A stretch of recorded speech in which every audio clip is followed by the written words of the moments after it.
নড়াইল গেছি এক জায়গায় যাইয়ে দেয় যে এক মসজিদের ধারে সুন্দর গেট, কলা গাছ দিয়ে ডাটের সাটের গেট বানানো। লোকজন আসতেছে যাচ্ছে, আত্মুখ মুছতেছে। আমি বলি এই জায়গা মসজিদের মধ্যে দোকান? কয় না, মসজিদের মধ্যে দোকান না, ওই হুজুর আলকাতা দিয়েছে, হুজুরের বেতন বাহি করছে তাই উঠানোর জন্য। আর কে বেতন বাহি? আলকাতায় যে বেতন উঠবে হুজুর, আর কেউ তো এই বিপদের মধ্যে নাই আছে। সবার বেতন মাহওয়ারি পরিষদ ব্যানেতে নামাই দেওয়ার সাথে সাথে যাত্রীর কাছ থেকে বেতন পরিশোধ। এবং সংসারও সাধারণ পাবলিক যারা লাখপতি কোটিপতি তাদের চাইতে হুজুরদের সংসার বড়। কতক্ষণ হুজুরদের সংসার? আপনারা যারা মোটামুটি দোকানপাট চেনেন, ডাক্তারখানা চেনেন, আপনারা তো পদ্ধতি অবলম্বন করেন, ছেলে হোক মেয়ে হোক, একটা অথবা দেড়টা অথবা দুটিয়া। দেড়টা মানে হওয়ার সময় একটা ট্যাং এক কান ওই নেই, হাত একটা ওই নেই, পাও এক কান ওই নেই, চোখ একটা কানা, কান এক পাশ ওই নেই, গড়ে আজকন আর কি অর্ধেকে এই দিয়ে আজকন, আর একটা পুরোপুরি গড়ে দেড়টা হয়েছে। দুটির বেশি নিতে চান না। আর হুজুরকে আলহামদুলিল্লাহ বছরে বছরে বাচ্চা কাচ্চা হয়, কোনো বছর ডবল হয়, দুটি হইয়া ফুসাই যায়। এক হুজুরে জিজ্ঞেস করছে, হুজুর ছেলে মেয়ে কয়টা? কয়েকটু দাঁড়ান, বালিশ গুনি আছে। বালিশ গুনি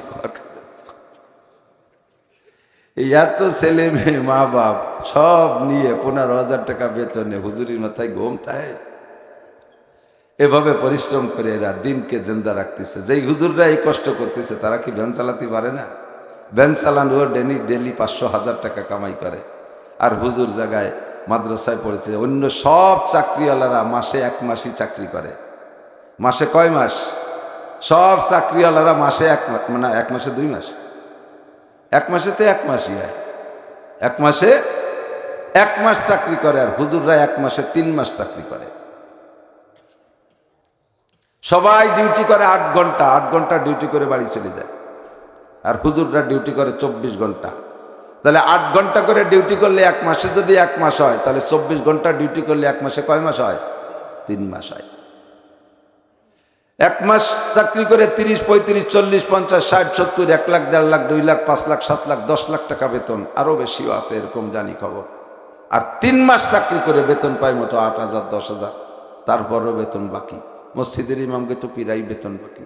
নৈলেশ্বর গেছি, এক মসজিদে ওয়াজ করতে দেই যে মসজিদটা বেশ ডাটের সাথে, দক্ষিণ পাশে একটা জানালায় গ্রিল নাই, আবার থাই আছে, গ্রিল নেই, থাই গ্লাস দেওয়া, গ্রিল নেই। তা আমি সেক্রেটারি বললাম যে একটা জানালায় গ্রিল পয়সা হলো না?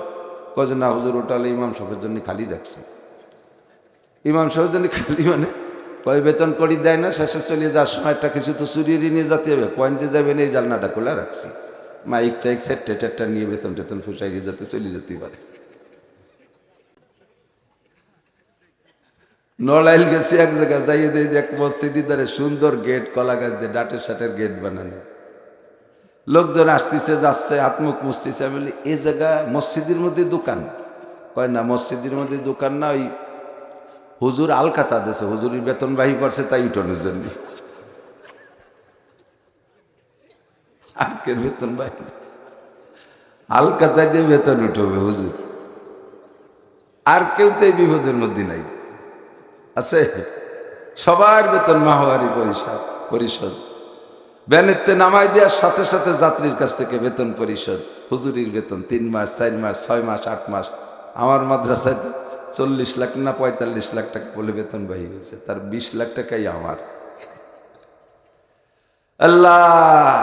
এইভাবে একদল উলামায়ে কেরাম মেহনত করতেছে, আর একদল উলামায়ে কেরাম বসে বসে জাতির উদ্দেশ্যে হাজার হাজার কিতাব লিখতেছে, হাত প্যারালাইসিস হয়ে যাচ্ছে।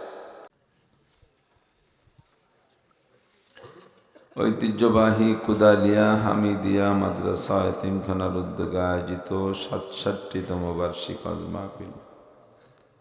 2 দিন ব্যাপী মাহফিলের দ্বিতীয় দিন সমাপনী দিনের সম্মানিত সভাপতি হযরতুল আল্লাম হযরত মাওলানা জিল্লুর রহমান সাহেব হাফিজাহুল্লাহ, মাদ্রাসার যোগ্য দক্ষ সাহেবে ইলম, সাহেবে আমল, সাহেবে আমানত, সাহেবে তাকওয়া হযরত মোহতামিম সাহেব হুজুর হাফিজাহুল্লাহ, সহকারী শিক্ষক বৃন্দ, আজিজ আমতুলাবা, 2 দিন ব্যাপী মাহফিলের সম্মানিত দাওয়াতি উলামায়ে কেরাম, এ অঞ্চলের অনেক অনেক ওলামাই কেরাম আইম্মাই মাসাজিদ প্রাণপ্রিয় দেশবাসী, আল্লাহ তাবারাকা ওয়া তাআলা শাহী দরবারে আমাদের পক্ষ থেকে পাঠাই অসংখ্য শুকর যে আল্লাহ পাক রব্বুল আলামিন গভীর রাত পর্যন্ত বসে হক্কানি রব্বানি ওলামাই কেরামের জবান থেকে মূল্যবান কথা শোনার সুযোগ করে দিয়েছেন। অবশেষে মাদ্রাসার উন্নয়ন কল্পে আমাদেরকে যথেষ্ট দানও করার তৌফিক দিয়েছেন। শেষ বেলায় শেষ অধিবেশনে দোয়ার অপেক্ষায় আবারও ধৈর্যের সাথে বসে থাকার তৌফিক দিলেন। মালিকের দরবারে শুকর আদায় করি আলহামদুলিল্লাহ। যথেষ্ট আলোচনা হয়েছে 2 দিন ব্যাপী। অনেক কথাই একদিন পড়াইলে মনে রাখা কঠিন, ভুলে যেতে হয়। আউয়ালুন নাস আউয়ালু নাসিন, আমরা ভোলা বাপের সন্তান। আব্বাজি আদম আলাইহিস সালাতু ওয়াস সালাম জান্নাতের মধ্যে মাত্র একটি কথা মনে রাখতে পারছিলেন না।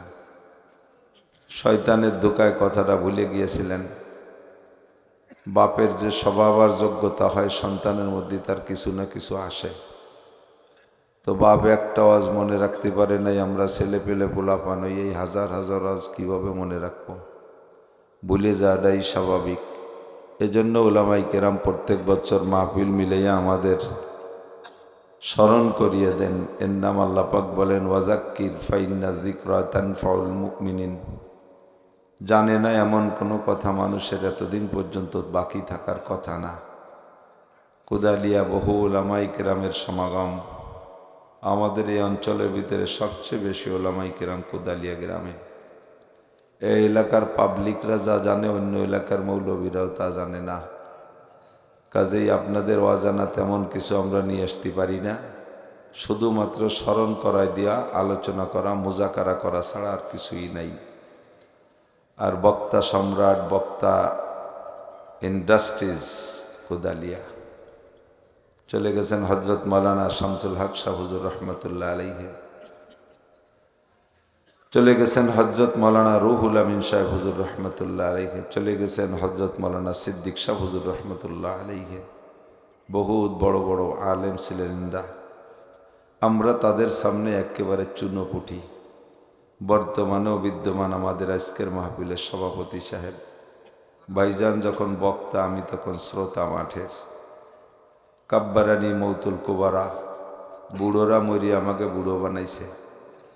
আগেরে বুড়োরা বাইসে থাকলে সিয়ার তো দূরের কথা, মাঠে পাটিও আগে হতাম না। বর্তমানেও যারা আছে একেবারে আস্তে আস্তে দুর্বল হয়ে যাচ্ছে। আবার আমরাও এক সময় ছিলাম যুবক, ধীরে ধীরে বুড়ো হয়ে যাচ্ছে। আশা বা সগীরা বা আফনাল কাবির, কাদ্রুল গদাতে আমারুল আশি। শিশু ছিলাম, যুবক হলাম, যুবক ছিলাম, এখন বার্ধক্যে চলে আসছি। 56-57 বয়স, তার মানে 40-এর পরেতেই তো বার্ধক্যের ঝাঁক শুরু হয়ে গেছে। এখন গভীর রাত পর্যন্ত সজাগ থাকতেও কষ্ট, বয়ান করতেও কষ্ট। লিকুল্লি ফান্নিন রিজাল, আল্লাহ তাআলা প্রত্যেক বিষয়ে আলাদা আলাদা মানুষ তৈরি করেছেন। সব মানুষকে আল্লাহ তাআলা একরকম যোগ্যতা দেয়নি। যদি তাই দিত তাহলে সমাজ চলতো না। কেউকে দিয়ে আল্লাহ তাআলা গরুর গায়ের চামড়া খোলায়, আবার সেই চামড়া আর এক দলকে দিয়ে রিফাইন করায়, সেই চামড়া দিয়ে সেই চামড়া আর এক দল জুতা বানায়, আর সেই জুতা সারা দুনিয়ার মানুষ পরে। যদি প্রেসিডেন্টকে বলা হতো তোমার স্যান্ডেল জুতো নিজে চামড়া শুলে বানায় পাই দেবা, তাহলে কোনো স্যান্ডেল প্রেসিডেন্টের কপালে জুতো হতো না, কপালে হতো, পায়ে হতো না। কোনো দিনও তারা জুতো বানায় ব্যবহার করতে পারত না। একদলে বানাবে, একদলে ব্যবহার করবে, এমনই করে আল্লাহ তাআলা ভাগ করে দিয়েছে। আল্লামা ইকবাল রহমতুল্লাহ আলাইহি বলেন, তকসিম কিয়া হর চीज को कस्साम अज़ल ने, जिस शख्स को जिस चीज़ के काबिल नजर आया, बुलबुल को दिया ना लाओ परवाना को जलना, गम हमको दिया सबसे जो मुश्किल नजर आया। প্রত্যেক প্রাণীকে আল্লাহ তাআলা আলাদা আলাদা ডিউটি বন্টন করে দিয়েছে, ভাগ করে দিয়েছে। এক এক জাতির এক এক রকম দায়িত্ব। দুনিয়ায় কত বড় বড় মাছি আছে, খুব ঢকে শখের চেহারাওয়ালা মাছি, পোকা, ভেমরুল, বল্লা, ওরাও তো ফুলের থেকে মধু খায়, ফুলের থেকে খায় না? তো জীবনেও কোনোদিন মৌমাছি কি বলা হয়, বল্লার ভেমরুলি চাকে এক ফোঁটা মধু পাওয়া যায়? হরদগো জম্বুরে খুরদাজ একে ফুল, হরদগো জম্বুরে খুরদাজ একে ফুল, যাইকে সাদার নাই সোজা দে গরাসাল। একই ফুলের থেকে দুইটা পাখি, দুইটা পোকায় মধু খায়। একটাই মধু খাইয়া বিষ বানায়, আর একটা মধু খেয়ে যে বিশাল এক চাকে 10-20 কেজি মধু বানায়। আলাদা আলাদা দায়িত্ব প্রত্যেককে দেওয়া আছে। তো আল্লামা ইকবাল বলেন, বুলবুল কো দিয়া নালা অপরওয়ানা কো জলনা। বুলবুল পাখিরে দেশে ফুলের মধ্যে মুখ দিয়ে বসে বসে কাঁদবে আর জিকির করবে। সদায়ে কুমরিয়া বাসাদ বকুকু বগোশে মন্দরায়া দাল্লাহু। चमन में चू चू कर गाते हैं बुलबुल के फूलों में अल्लाह मियाँ तू ही तू है, तू ही तू है, तू ही तू। আমি আপনি শুনি বুলবুল পাখিতে কুহু কুহু করে ডাকে, মূলত আল্লাহ নিয়ামতের শুকর আদায় করে আর জিকির করে। সারাটা জীবন ভরে ফুলের মধ্যে মুখ দিয়ে বলে, আল্লাহ ফুলের মধ্যে তুমি, ফলের মধ্যে তুমি, মধুর মধ্যে তুমি, ফুলের পাপড়ির মধ্যে তুমি, ফুলের রসের মধ্যে তুমি। আল্লাহর শুকর আদায় করে আর চিউ চিউ করে ডাকতে থাকে। অপরওয়ানা কো জ্বলনা, আর ছোট্ট ছোট্ট পোকা আগুন জ্বালাইলে, এখন তো আলগা আগুনের বাতি নেই, কারেন্ট হয়ে গেছে সব। আমরা ছোটবেলায় দেখেছি হেসাক জ্বালাইলে প্রচুর পোকা আইসা, হেসাকের গরম ওর সাথে ধাক্কা লেগে লেগে পুড়িয়ে পুড়িয়ে পুড়িয়ে মরিয়ে নিচে দলা হয়ে যেত। কুপি জ্বালাইলে, আলগা বাতি চেরাক জ্বালাইলে কত পোকা এসে পড়ে পড়ে মরছে না, দেখছেন না? এই পোকাগুলো দেখতেছে যে আমার আগে যারা গেছে তারাও পড়ে পড়ে পুড়িয়ে মরিয়ে দলা হয়ে রয়েছে, তাহলে আমার ওখান থেকে আত্মরক্ষা করে সরে যাওয়া উচিত। কিন্তু সে তা যায় না, সেও আগুনের মধ্যে পড়ে। ওদেরকে আল্লাহ তাআলা আগুনের মধ্যে পুড়িয়ে পুড়িয়ে মরার মধ্যে একটা স্বাদ রাখছে আল্লাহ। আর এভাবে এক একজনের এক এক দায়িত্ব দিয়েছে। গম হামকো দেয়া, মানুষকে দেশে দুশ্চিন্তা, এ দুশ্চিন্তা আর কেউ দেয়নি। গম হামকো দেয়া সবসে जो মুশকিল নজর আয়া। আগুনের মধ্যে পড়ে পুড়িয়ে মরাও যত কঠিন, তার চাইতে দুশ্চিন্তা বড় কঠিন। কতক্ষণ দুশ্চিন্তায় আক্রান্ত হইলে মানুষ লাস্টে আত্মহত্যা করতে পর্যন্ত প্রস্তুতি নেয়। দুশ্চিন্তা কত কঠিন। আল্লাহ, এই দেশে কত কুত্তা, এই যে শীতকালে তো কুত্তার ডেলিভারির দিন এসে গেছে, 4-5টা করে ছেলে মেয়ে, পেটে বাচ্চা রয়েছে, এ কি নর্মাল হবে না নাকি সিজার লাগবে, কোনো আল্ট্রাসোনোমনো, এইগুলি কি কোনো কুত্তর ফ্যামিলির কেয়ার চিনতে আছে? কেয়ার চিনতে নেই। ছেলে মেয়েগুলো জানি কিনে একটা জাঙ্গিয়ে কিনে দেবে না, প্যাম্পাস ট্যাম্পাস কোন জায়গা বাবানি, এগুলো কি কোনো কুত্তর মাথায় চিনতে আছে? এতগুলো ছেলে মেয়ে হলে সুতি দিবানি কোন জায়গা, বালিশ বুলিশ নাই, খেতা কাপড় নাই, খাবে নাকি, এগুলো কোনো চিনতে আছে? আর মানুষের বাচ্চা পেটে আসার 1 সপ্তাহ পরেতে যখন মহিলারা বমি বমি ভাব, সেই সময় থেকে চিনতে শুরু হয়ে যায়।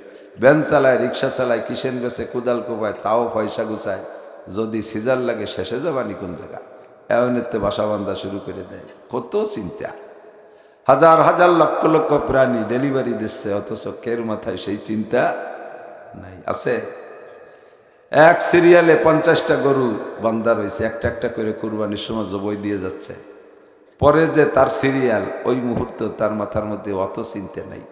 সে সময় যদি কেউ তার মাথার কাছে যায়, গুঁতো দিয়ে চিৎ করে ফেলাই দেয়। তার কি একটু বুদ্ধিও দরকার ছিল যে মরার আগে একটা গুঁতো কেন দেব, এ সময় একটু হাসি খুশি ভালো ব্যবহার করেই মরি। ওর একটু পরে মরণ, সে চিন্তা তার মাথায়। একমাত্র মানুষকে আল্লাহ চিন্তা দিছে। গম হামকো দেয়া সবসে जो মুশকিল নজর আয়া। আল্লাহর নজরে যেটা সবচেয়ে মুশকিল আর কঠিন মনে হয়েছে, এটা আল্লাহ তাআলা মানব জাতিকে দিছে। এবার মানব জাতিকে চিন্তা দিছে। মানুষের মধ্যে ক্লাসিফিকেশন আছে, ভাগ আছে। এক এক মানুষকে দিয়ে আল্লাহ তাআলা এক এক কাজ করাচ্ছে।